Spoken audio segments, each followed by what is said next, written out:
नमस्कार साथियों, मैं राजवर्धन चौहान एक बार फिर से आप सभी का स्वागत करता हूं आपके अपने YouTube channel study based classes पर।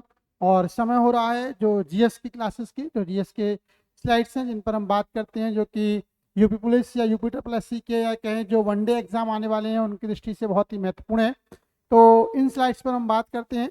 आज की वीडियो की शुरुआत करने से पहले आपसे कहना चाहूँगा, यदि अभी तक आपने चैनल को सब्सक्राइब नहीं किया है तो चैनल को सब्सक्राइब करें, इसके साथ साथ बेल आइकन के बटन को दबाएं जिससे कि नई नई वीडियो की जानकारी आप तक समय से पहुंचती रहे। इसके साथ साथ हमारी वीडियो को ज़्यादा से ज़्यादा शेयर करें जिससे ज़्यादा से लोग इसका फ़ायदा उठा सकें। तो शुरुआत करते हैं आज के सेशन की, और पहला क्वेश्चन आप सभी के लिए, या कहें कि पहली स्लाइड आप सभी के लिए ये रही। ठीक है, लिखा हुआ है आईआईटी जांजीबार का नेतृत्व करने वाली प्रीति जो है अगलयाम आईआईटी की पहली महिला निदेशक बनी है। ये पहले भी स्लाइड्स में हम क्वेश्चंस दे चुके हैं कि प्रीति अगलायम जो है वो आईआईटी मद्रास की एक प्रोफेसर हैं। आईआईटी मद्रास से उन्होंने अपनी शिक्षा को भी पूरी किया है, और अब वो जो कि आईआईटी मद्रास है वो अपनी एक शाखा तंजानिया में खोलने जा रहा है जो कि आईआईटी जांजीबार के नाम से जानी जाएगी। और ये जो है अपने आप में एक बहुत ही महत्वपूर्ण जो है होने वाला है, महत्वपूर्ण परिसर होने वाला है, क्योंकि भारत से बाहर यदि हम बात करते हैं तो ये पहला आईआईटी होगा जो तंजानिया में खोला जाएगा, मद्रास की तरह खोला जा रहा है। और इसका जो नेतृत्व करेंगी वो कौन करेंगी? प्रीति अगलायम करेंगी। कौन करेगा? प्रीति अगलायम जी जो है इसका नेतृत्व करेंगे। यदि हम जांजीबार शहर की बात करते हैं तो इसकी राजधानी जांजीबार ही दे रखी है। राष्ट्रपति हुसैन म्यूनी है, मुद्रा तंजानिया से लेंगे। ठीक है, और ये जो क्या कहते हैं आप कहाँ पर है? तंजानिया, एक देश है तंजानिया, तंजानिया में है। ठीक है, कहाँ पर है? तंजानिया में एक देश है जांजीबार, और उस जांजीबार शहर में क्या है, इसकी स्थापना की जाएगी। और ये आईआईटी जांजीबार का नेतृत्व करने वाली पहली महिला निदेशक होंगी। अपने आप में इम्पोर्टेंट ये है कि अभी तक आईआईटी के जो भी निदेशक हुए हैं वो कभी ना कभी पुरुष हुए हैं, किसी महिला को ये कमान नहीं मिली है। और यदि हम बात करते हैं देश से बाहर यानी कि विदेश में पहले आईआईटी की, तो ये जो सौभाग्य मिला है वो प्रीति अगलायम के लिए मिला है, और वो पहली महिला होंगी जो इस जांजीबार शाखा का क्या है जो है नेतृत्व करेंगी। ठीक है, अगर राष्ट्रपति की बात करते हैं तंजानिया के तो हुसैन म्यूनी, मुद्रा तंजानिया से लेंगे। और बहुत ही इंपॉर्टेंट क्वेश्चंस जो कि आने वाले परीक्षाओं की दृष्टि से इंपॉर्टेंट है। अगली स्लाइड है, हाल ही में अंतर्राष्ट्रीय वित्तीय सेवा केंद्र प्राधिकरण IFSCA और किसने भारत में वैश्विक स्थिर पूंजी प्रवाह को बढ़ाने के लिए आपसी सहायता और सहयोग के लिए एक समझौता ज्ञापन पर हस्ताक्षर किए? तो क्लाइमेट पॉलिसी इनिशिएटिव नाम की एक संस्था है, और IFSCA जो एक संस्था है इसके बीच में एक समझौता हुआ है, और ये वैश्विक पूंजी स्थिर प्रवाह को बढ़ाने के लिए काम करेंगी। अगर हम बात करते हैं IFSCA की, तो IFSCA का जो मुख्यालय है वो गुजरात के गांधीनगर में स्थापित किया गया, जो पिछली स्लाइड से उनमें हम इन पे बात कर चुके हैं। कहाँ पर? गिफ्ट सिटी है गांधीनगर में, वहां पर क्या है इसका मुख्यालय है। और इसकी स्थापना किसके कब की गई थी? 2019 में। ठीक है, जो IFSCA की स्थापना कब की गई? 2019 में की गई। इसका मुख्यालय कहाँ पर है? गांधीनगर में है। गांधीनगर में एक जगह है गिफ्ट सिटी, वहां पर इसका मुख्यालय जो है खोला गया है। और इसका जो मिशन है वो जलवायु परिवर्तन को संबोधित करते हुए सरकारों, व्यवसायों और वित्तीय संस्थानों को आर्थिक विकास में मदद करने के उद्देश्य से इसके लिए बनाया गया है। अगर हम बात करते हैं सतत विकास में तो G20 के जो देश हैं उन कार्य समूहों की प्रमुख प्राथमिकता भी क्या है? IFSCA और क्लाइमेट पॉलिसी इनिशिएटिव के बीच में एक समझौता हुआ है कि उनके बीच में भी क्या है, ये उन तमाम मुद्दों पर बात करेंगे जो कि जलवायु परिवर्तन से संबंधित है। चलिए अगली स्लाइड की ओर बढ़ते हैं। लिखा हुआ है कि भारत में सामाजिक उद्यमों का समर्थन करने के लिए कौन सी तकनीकी गैर लाभकारी प्रभाव निवेश निधि एक्यूमेन में शामिल हुई है? ठीक है, तो कौन सी एक ऐसी कंपनी है जो भारत में सामाजिक जो सरोकार के काम है, सामाजिक उद्यम है, उनमें बगैर किसी लाभ के दृष्टिकोण से शामिल हुई है? तो एप्पल एक बहुत बड़ी कंपनी है। ठीक है, एप्पल एक ऐसी कंपनी है जो क्या है इस समझौते में शामिल हुई है। तो अगर हम बात करते हैं स्वच्छ ऊर्जा नवाचार को बढ़ावा देने के लिए, जो एप्पल ने जो है किसके साथ? एक गैर लाभकारी फंड एक्यूमेन के साथ साझेदारी को किया है, यानी कि एप्पल के साथ ही साझेदारी करने वाला जो गैर लाभकारी फंड है उसका नाम क्या है? एक्यूमेन है। जो कि स्वच्छ ऊर्जा नवाचार को बढ़ावा देने के लिए काम करता है। अब जरा इसके बारे में थोड़ा जान लेते हैं। स्वच्छ ऊर्जा नवाचार के माध्यम से आजीविका में सुधार के लिए भारत में सामाजिक उद्यमों का समर्थन करने के लिए एप्पल गैर लाभकारी प्रवेश प्रभाव निवेश कोष एक्यूमेन में शामिल हो गया है। एक्यूमेन की स्थापना 2001 में जैकलिन नोवा ग्रेड्स के द्वारा की गई थी, ताकि उद्यमिता की शक्ति का उपयोग करके एक ऐसी दुनिया का निर्माण किया सके जहां हर किसी को सम्मान के साथ जीने का अवसर स्थापित हो। यदि हम एप्पल इंक की बात करते हैं तो एप्पल इंक की जो स्थापना है 1976 में की गई। अप्रैल 1976 में इसकी स्थापना की गई। संस्थापक कौन है इसके? स्टीव जॉब्स हैं, स्टीव वोजनियाक हैं और रोनाल्ड वेन है। मुख्यालय कहाँ पर है? कैलिफोर्निया में एप्पल का मुख्यालय है, जो कि यूएसए में है। अध्यक्ष की यदि हम बात करते हैं तो आर्थर डी लेविसन इसके अध्यक्ष हैं। और यदि हम सीईओ की बात करते हैं, एप्पल के सीईओ कौन है? तो एप्पल के सीईओ कौन है? टिम कुक है। ठीक है। यदि यहीं पर क्वेश्चन आता है कि माइक्रोसॉफ्ट के जो इस समय सीईओ कौन है, तो सत्या नडेला इस समय माइक्रोसॉफ्ट के सीईओ हैं। चलिए अगले स्लाइड्स की ओर बढ़ते हैं। लिखा है कोई भाषा चर्चा में है। कोई भाषा को 8वीं अनुसूची में शामिल करने को उड़ीसा सरकार को मंजूरी मिल गई है। अब यह 8वीं अनुसूची क्या है, पहले तो उस पर बात करते हैं। संविधान की जो 8वीं अनुसूची है वो क्या है? वो भाषा से संबंधित है। यानी कि 8वीं अनुसूची में जो है 23 भाषाओं के लिए जो है स्थान दिया गया है। यानी कि देश के अंदर जो भाषाएं बोली जाती हैं वो 23 महत्वपूर्ण भाषाएं हैं, जिनके लिए राजकीय भाषाओं का दर्जा दिया गया है। तो 8वीं अनुसूची संबंधित किससे है? 8वीं अनुसूची आपके भाषा से संबंधित है। इसी 8वीं अनुसूची में एक नई भाषा यानी कि 24वीं भाषा है कुई। और कुई कहाँ की भाषा है? कुई उड़ीसा की भाषा है, उसको जो है शामिल किया गया है। तो ये बहुत ही इंपॉर्टेंट होने वाला क्वेश्चन है कि कौन सी भाषा को 8वीं अनुसूची में हाल ही में शामिल किया गया है, किस राज्य की भाषा को 8वीं अनुसूची के द्वारा शामिल किया गया है।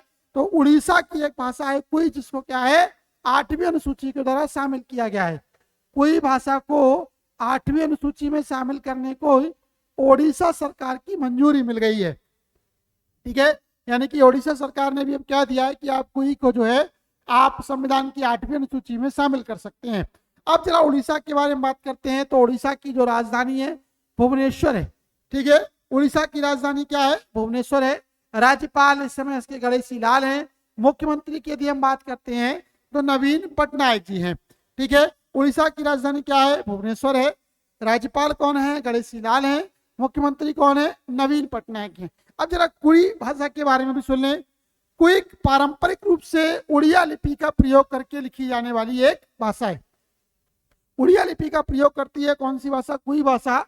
और जिसका उपयोग उड़िया भाषा लिखने के लिए भी किया जाता है। यानी कुई का उपयोग उड़िया भाषा को लिखने में भी किया जाता है। इसके साथ साथ कुई एक दक्षिण पूर्वी द्रविड़ भाषा है जो कि कंद समुदाय के द्वारा बोली जाती है।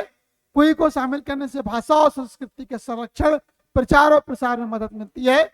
और जो उड़ीसा का मंत्रिमंडल है, उड़ीसा सरकार का जो मंत्रिमंडल है, उसने अपनी सिफारिशें इसको 8वीं अनुसूची में शामिल करने के लिए दे दी हैं।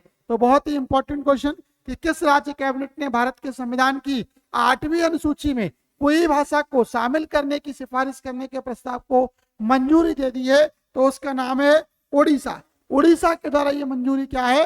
प्रदान कर दी गई है। चलिए अगली स्लाइड्स की ओर बढ़ते हैं। अगली स्लाइड्स क्या कहती है? पैरा एथलेटिक्स की यदि हम बात करते हैं, पैरा एथलेटिक्स चैंपियनशिप जो इस समय कहां पर हो रही है? पेरिस में हो रही है। पैरा एथलेटिक्स क्या है? यानी कि जो दिव्यांग खिलाड़ियों से संबंधित ये एक ऐसी प्रतियोगिता है जिसमें ये लोग भाग लेते हैं। तो जो अगले पैरा ओलंपिक गेम्स होने वाले हैं वो कहां पर होने वाले हैं? पेरिस में ही होने वाले हैं। तो उसके लिए क्वालिफायर मैचों का आयोजन हो रहा है। तो उसमें 3 भारतीयों ने पैरालंपिक 2024 के लिए क्वालिफाई कर लिया है।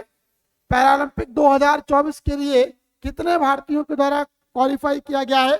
3 भारतीयों के द्वारा क्वालिफाई किया गया है। कौन कौन है? प्रवीण कुमार नंबर 1, नंबर 2 निषाद कुमार और नंबर 3 अजित कुमार पांचाल। ये सभी 2024 के पैरा ओलंपिक खेलों में क्या है? अपनी दावेदारी को प्रस्तुत करने वाले हैं। अगर आपसे क्वेश्चन पूछा जाए कि पैरा ओलंपिक खेल 2024 कहां पर होंगे, तो पैरा ओलंपिक खेल 2024 कहां पर होने वाले हैं? आपके पेरिस में होने वाले हैं। अब अलग अलग स्पर्धाओं में इन लोगों ने क्या है अपने जो है प्रदर्शन किया है। इन्होंने, यदि हम बात करते हैं पुरुषों की ऊंची कूद में, तो प्रवीण कुमार ने जो वहां पर है तीसरे स्थान पर आए हैं, कांस्य पदक को जीता है और पेरिस ओलंपिक के लिए क्वालिफाई किया है। निषाद कुमार की यदि हम बात करते हैं तो उन्होंने एक करिश्माई रिकॉर्ड को बनाते हुए अपने एशियाई रिकॉर्ड को पीछे छोड़ा है और वहां पर उन्होंने क्या है कि रजत पदक को हासिल किया है और पैरा ओलंपिक यानी कि पेरिस ओलंपिक के लिए क्वालिफाई किया है। जबकि यदि हम डिस्क थ्रो स्पर्धा की बात करते हैं तो अजीत कुमार पांचाल ने वहां पर क्या है अपना स्वर्ण पदक जीता है और स्वर्ण पदक जीतकर क्या है अपने ही रिकॉर्ड को बनाते हुए क्या है उन्होंने पेरिस पैरा ओलंपिक के लिए जो है क्वालिफाई कर लिया है। तो अगर पूछा जाए कि पुरुषों की ऊंची कूद में किसने रजत पदक हासिल किया है, तो निषाद कुमार ने किया है। अजीत कुमार पांगाल के द्वारा डिस्क थ्रो में स्वर्ण पदक हासिल किया गया है और प्रवीण कुमार के द्वारा ऊंची कूद में क्या है कांस्य पदक को हासिल किया गया है। ठीक है, इसमें कांस्य पदक को हासिल किया गया है। चलिए अगला क्वेश्चन स्विगी से संबंधित है। स्विगी क्या है? स्विगी एक कहते हैं आपकी डिलीवरी संस्था है जो कि खाद्य पदार्थों से संबंधित जो वस्तुएं हैं उनकी जो है डोर स्टेप डिलीवरी करती है। तो स्विगी के द्वारा एक समझौता हुआ है और वो समझौता किसके साथ हुआ है? किराना खुदरा बाजार में प्रवेश करने के लिए रैमको समर्थित लाइनेक्स का अधिग्रहण करेगी। अगर आपसे पूछा जाए कि लाइनेक्स का अधिग्रहण किसके द्वारा किया जाएगा, तो लाइनेक्स का अधिग्रहण जो है वो स्विगी के द्वारा किया जाएगा। स्विगी एक ऐसा स्टार्टअप था जिसकी शुरुआत भारत में की गई और ये खाद्य पदार्थों के जो आदान प्रदान या कहें कि डोर स्टेप डिलीवरी के लिए जो है जिम्मेदार है। संस्थापक की यदि हम बात करते हैं तो श्री हर्ष मजेटी, नंदन रेड्डी और राहुल जैमिनी के द्वारा इसकी शुरुआत अगस्त 2014 में की गई। इसकी स्थापना कब की गई? अगस्त 2014 में की गई। मुख्यालय कहां पर है इसका? बेंगलोर में है। बेंगलोर कहां पर है? कर्नाटक में है। सीईओ की यदि हम बात करते हैं तो श्री हर्ष मजेटी इसके कौन है इस समय? सीईओ है।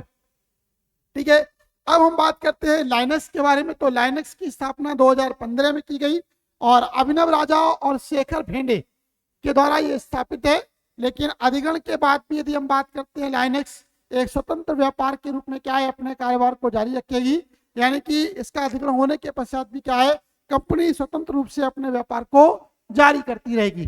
तो स्विगी ने जो ऑन डिमांड भोजन और किराने की डिलीवरी प्रदान करती है ने खुदरा वितरण प्लेटफॉर्म लाइनेक्स यानी कि लॉजिस्टिक लिमिटेड का अधिग्रहण करने के लिए एक निश्चित समझौता किया है और इस अधिग्रहण से स्विगी को भारत के 570 अरब डॉलर के खाद्य और किराना खुदरा बाजार में प्रवेश करने में मदद मिलेगी। ठीक है, यदि हम लाइनेक्स की बात करते हैं तो खुदरा स्टोरों में बेहतर भरण दरों के माध्यम से त्वरित ऑर्डर से लेकर डिलीवरी टर्न अराउंड और बेहतर ऑन द शेल्फ उपलब्धता प्रदान करता है, उसका नाम है लाइनेक्स। ठीक है, तो किस ऑनलाइन फूड ऑर्डरिंग और डिलीवरी प्लेटफॉर्म ने खुदरा वितरण प्लेटफॉर्म लाइनेक्स लॉजिस्टिक लिमिटेड का अधिग्रहण किया है? तो स्विगी ने लाइनेक्स लॉजिस्टिक लिमिटेड का जो है अधिग्रहण किया है और इस अधिग्रहण के द्वारा स्विगी जो है भारतीय खाद्य बाजार में क्या है बहुत तेजी के साथ अपने जो रफ्तार है उसको आगे बढ़ा सकेगी। चलिए अगली स्लाइड की ओर बढ़ते हैं। अगली स्लाइड क्या कहती है देखते हैं। एलन मस्क, ठीक है, स्पेस एक्स एक कंपनी है जो कि एक प्राइवेट कंपनी है। इस स्पेस एक्स के संस्थापक कौन है? एलन मस्क हैं। एलन मस्क के द्वारा जो क्या है एक AI form x AI launch की गई है। तो अगर आपसे क्वेश्चन पूछा जाए कि rocket launch company space x के सीईओ कौन है, तो स्पेस एक्स के सीईओ कौन है? एलन मस्क ही है। ठीक है, और ट्विटर के मालिक वर्तमान में ट्विटर का अधिग्रहण भी किसने किया है? स्पेस एक्स ने कर लिया है। यानी कि इसके जो मालिक हैं उनका नाम क्या है? आपका एलन मस्क हैं, वो ट्विटर के मालिक हो गए हैं। के मालिक के द्वारा लॉन्च किए गए आर्टिफिशियल इंटेलिजेंस स्टार्टअप का नाम बताइए। तो इस आर्टिफिशियल जो स्टार्टअप का नाम है XAI इसका जो है एक नया नाम है। अब हम बात करते हैं अरबपति उद्यमी एलन मस्क के बारे में। ठीक है, जो अपना लंबे समय से चर्चित artificial intelligence startup XAI launch किया है उन्होंने और ये XAI कॉर्प नामक एक फर्म पंजीकृत भी की है नेवादा में, अमेरिका में एक प्रांत है नेवादा, वहां पर उन्होंने अपनी एक फर्म को पंजीकृत किया है। यदि हम स्टार्टअप की बात करते हैं, मस्क की बात करते हैं, तो मस्क पहले से ही इलेक्ट्रिक कार निर्माता टेस्ला के सीईओ हैं। रॉकेट लॉन्च कंपनी स्पेसएक्स के सीईओ और ट्विटर के मालिक हैं। अगर आपसे पूछा जाए टेस्ला, जो कि एक वाहन निर्माता कंपनी है, टेस्ला आने वाले समय में ड्राइवरलेस कारों पर काम कर रही है, यानी कि जहां पर ड्राइवर की आवश्यकता नहीं होगी, ऐसी कारों को बनाने की बात चल रही है। टेस्ला के द्वारा इसका परीक्षण किया जा रहा है। तो इस टेस्ला कंपनी के मालिक कौन है? इस टेस्ला कंपनी के जो मालिक हैं वो एलन मस्क हैं। ठीक है, कौन है? एलन मस्क हैं। अगर हम बात करते हैं तो एलन मस्क के बारे में, तो 2015 में चैट जीपीटी के निर्माता ओपन एआई की सह स्थापना की, लेकिन 2018 में कंपनी के बोर्ड से इस्तीफा दे दिया। एक्स एआई की टीम में शामिल हैं गूगल के डीप माइंड के पूर्व इंजीनियर इगोर बाबुश्किन, टोनी वू जिन्होंने गूगल में काम किया, क्रिश्चियन सजेगेडी जो गूगल में एक शोध वैज्ञानिक भी थे, और ग्रेग यांग जो पहले माइक्रोसॉफ्ट के साथ जुड़े हुए थे। ये लोग अब इस समय एलन मस्क की कंपनी जो है, ठीक है, जिसका नाम है आपका स्पेसएक्स या कहें टेस्ला या ट्विटर के साथ जुड़े हुए हैं। अगला क्वेश्चन, केंद्रीय मंत्री सर्बानंद सोनोवाल ने डीजीएनएस सागर संपर्क का उद्घाटन किया है। सागर संपर्क का उद्घाटन किसके द्वारा किया गया है? सागर संपर्क का उद्घाटन सर्बानंद सोनोवाल के द्वारा किया गया है। ये कौन है? ये समय केंद्रीय बंदरगाह मंत्री हैं। अगर आपसे पूछा जाए केंद्रीय बंदरगाह मंत्री कौन है, तो केंद्रीय बंदरगाह मंत्री जो है सर्बानंद सोनोवाल हैं। कौन है? सर्बानंद सोनोवाल जो है वो इस समय कौन है? केंद्रीय बंदरगाह मंत्री हैं। इनके द्वारा ही क्या है, स्वदेशी differential global navigation system satellite system को लॉन्च किया गया, और इसका नाम क्या रखा गया है? सागर संपर्क रखा गया है। इसका नाम क्या रखा गया है? सागर संपर्क रखा गया है। यदि हम सागर संपर्क की बात करते हैं तो जो समुद्री दूरी है, समुद्र में जो जहाज हैं उनके लिए एक बेहतर लोकेशन प्रोवाइड करने के लिए इसको लॉन्च किया गया है। समुद्र में 100 मील की दूरी तक जो है ये काम करता है। बेहतर रडार सिस्टम है। रडार सिस्टम के साथ साथ ये जो वायुमंडलीय अनुमान है, उपग्रह गड़ी भाव है और अन्य कारकों के कारण होने वाली त्रुटियों को कम भी करता है। जीपीएस स्थिति की सटीकता में काफी सुधार करता है। ये आधुनिक प्रौद्योगिकी रिसीवरों और नवीनतम सॉफ्टवेयर की मदद से हासिल किया गया है। भारतीय तट रेखाओं से 100 समुद्री मील के लिए त्रुटि सुधार सटीकता को 5 से 10 मीटर से बढ़ाकर 5 मीटर से भी कम कर दिया गया है। यानी कि अब जो सटीकता है वो 5 मीटर से भी कम हो गई है। यानी कि धीरे धीरे इसमें काम किया जा रहा है। और डीएनएक्स के बारे में बात करते हैं तो ये स्तरीय आधारित एक संवेदन प्रणाली है जो ग्लोबल नेविगेशन से सैटेलाइट सिस्टम यानी जीएनएसएस में त्रुटियों और अशुद्धियों को ठीक करती है, जिससे अधिक सटीक स्थिति की जानकारी मिलती है। क्योंकि समुद्र की स्थितियां कब बदल जाए कोई जानकारी नहीं है, तो जहाजों के लिए सटीक स्थिति, सटीक मौसम की जानकारी प्रदान करने के लिए सर्बानंद सोनोवाल के द्वारा क्या है, सागर संपर्क अभियान को शुरू किया गया है, या कहें सागर संपर्क नाम का एक सैटेलाइट सिस्टम है जिसके लिए लॉन्च किया गया है। और ये अब जो है भारत के लिए एक महत्वपूर्ण सिस्टम साबित हो गया है। अगला है, चेक लेखक मिलन कुंडेरा का 94 वर्ष की आयु में निधन हो गया।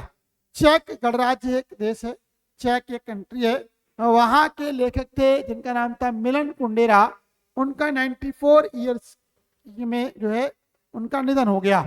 अब मिलन कुंडेरा के बारे में बात करें तो वो 1953 से उपन्यास और नाटक लिख रहे थे।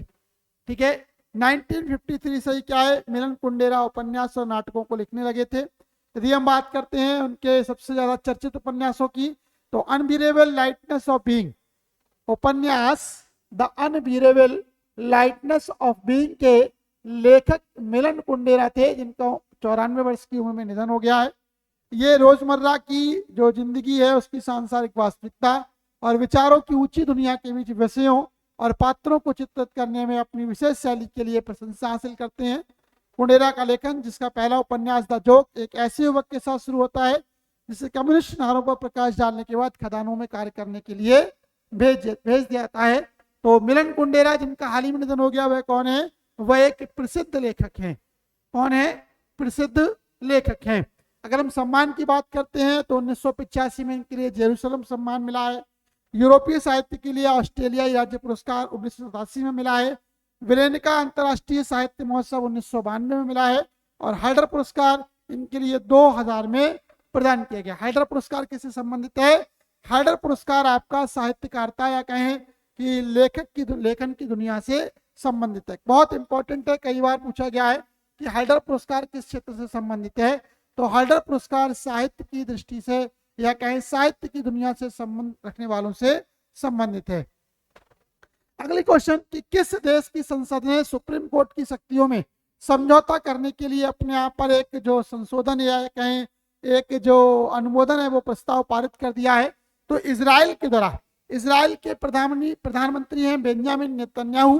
बेंजामिन नेतन्याहू के द्वारा क्या है, सुप्रीम कोर्ट की शक्ति को सीमित करने के लिए जो विधेयक है उसको मंजूरी प्रदान कर दी गई है। अपने इस नए विधेयक के द्वारा क्या है कि प्रधानमंत्री बेंजामिन नेतन्याहू ने फिर से शुरू किए गए न्यायिक बदलाव है उनको फिर से शुरू किया है। यदि हम इजराइल की बात करते हैं तो इजराइल की जो राजधानी है वो क्या है, यरूशलेम है। प्रधानमंत्री कौन है, बेंजामिन नेतन्याहू है। मुद्रा शेकेल है और राष्ट्रपति इसहाक हर्जोग नाम का व्यक्ति है। ठीक है, राष्ट्रपति कौन है, इसहाक हर्जोग है। ठीक, राजधानी यरूशलेम है, प्रधानमंत्री बेंजामिन नेतन्याहू है, मुद्रा नई शेकेल है।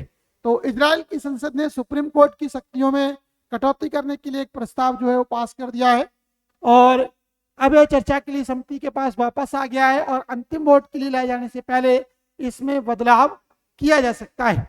ये जो नया विधेयक है वो सरकार, मंत्रियों, निर्वाचित अधिकारियों द्वारा अनुचित तरीके से लिए गए फैसलों को रद्द करने की सुप्रीम कोर्ट की शक्ति पर अंकुश लगाने की मांग करता है। यानी कि अभी तक जो सरकार है, जो मंत्री हैं, जो प्रधानमंत्री हैं या जो अधीनस्थ अधिकारी हैं, उनके निर्णय पर सुप्रीम कोर्ट रोक लगा सकता था। अब इस नियम के द्वारा क्या है, सुप्रीम कोर्ट की इस पावर को जो है संसद ने अपने पास रख लिया है। यानी कि सुप्रीम कोर्ट अब उनके निर्णयों पर कोई रोक नहीं लगा सकता है। तो ये थे आज की स्लाइड्स जो कि आगे आने वाली परीक्षाओं के लिए अत्यंत महत्वपूर्ण है। आशा करता हूँ ये स्लाइड्स आपको पसंद आई होगी।